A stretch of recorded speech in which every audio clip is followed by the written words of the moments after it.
Hi.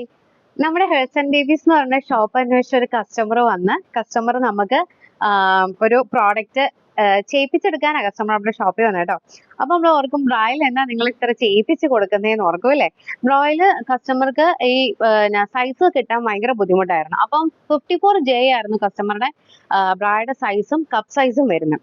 അപ്പം നമ്മൾ ഈ ബൾക്കായിട്ട് ഇതുപോലെ ഹെർട്സ് ആൻഡ് ബേബീസ് നമ്മൾ ഓർഡർ എടുക്കുന്നുണ്ട്. പക്ഷെ ബൾക്ക് നമ്മൾ എടുക്കുന്ന ഓർഡർ എന്ന് വെച്ച് കഴിഞ്ഞാൽ ബൾക്ക് ആയിരിക്കണം. ബൾക്ക് എന്ന് പറഞ്ഞു കഴിഞ്ഞാൽ നമുക്ക് ഇതുപോലെ ഒരു ബോക്സ് ആയിട്ടായിരിക്കും കിട്ടുന്നത്. അപ്പൊ മിനിമം ഒരു ക്വാണ്ടിറ്റി ഉണ്ട് അത് എടുക്കണതിന്റെ. കാരണം ഏത് കമ്പനിക്കാരായാലും ഇല്ലേ, മിനിമം ഒരു നമ്പർ ആയിരിക്കും അവർ വെക്കുന്നുണ്ടാവുക. കാരണം ഇത് എപ്പോഴും ഫ്രീക്വന്റ് ആയിട്ട് പോകുന്ന ഒരു പ്രോഡക്റ്റ് അല്ലല്ലോ. നമുക്ക് ചെയ്തു തരുന്ന കമ്പനികൾ മാനുഫാക്ചേഴ്സ് ഉണ്ട് നമുക്ക്.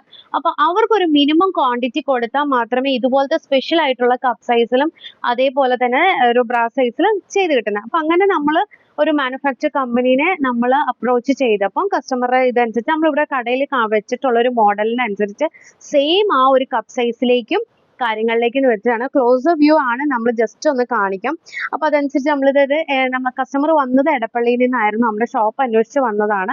അപ്പൊ നമ്മൾ മെഷർമെന്റും കാര്യങ്ങളൊക്കെ എടുത്തു കൊടുത്ത് കസ്റ്റമറുടെ അഭിപ്രായം അനുസരിച്ച് ആ ഒരു രീതിയിൽ, അതായത് ഫാബ്രിക് ഒക്കെ കസ്റ്റമർ നോക്കി ഇവിടെ ഇരിക്കുന്നത് ആയതുകൊണ്ട് നമുക്ക് കാണിക്കാൻ പറ്റി.